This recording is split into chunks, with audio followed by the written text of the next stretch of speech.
गोटे के आए हम एक कृष्ण जन्म के बधाई सुनावे छी अपन बहन के साथ सचिनियमन उनका संगे हम साथ में ये थे और साथ दे रहा हूँ। आप सब अगर निक लागत तो लाइक कमेंट शेयर जरूर करबे। बहुत बहुत धन्यवाद सब गोटे के कहियो जन्म लेला कृष्ण कन्हैया गोकुल में बाजे बधैया। जन्म लेला कृष्ण कन्हैया गोकुल में बाजे बधैया। जन्म लेला कृष्ण कन्हैया गोकुल में बाजे बधैया।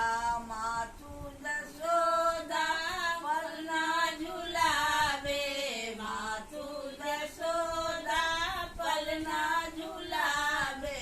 झुकी झुकी ले जावलैया गोकुल में बाजे बधैया। झुकी झुकी ले जावलैया गोकुल में बाजे बधैया। जन्म लेला कृष्ण कन्हैया गोकुल में बाजे बधैया। के ओ लुटावे अन्नदान सोनमा, के ओ लुटावे अन्नदान सोनमा। के ओ लुटावे रुपैया गोकुल में बाजे बधैया। के ओ लुटावे रुपैया गोकुल में बाजे बधैया। जन्म लेला कृष्ण कन्हैया गोकुल में बाजे बधैया। नंदा लुटावे अन्नदान सोनमा, नंदा लुटावे अन्नदान सोनमा।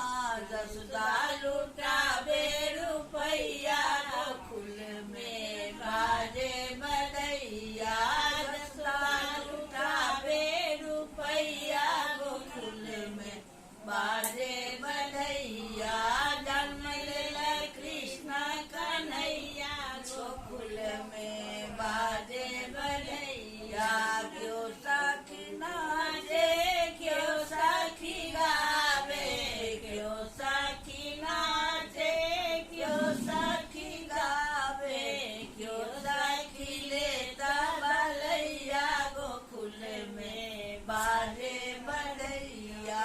जन्म लेला कृष्ण कन्हैया गोकुल में बाजे बधैया।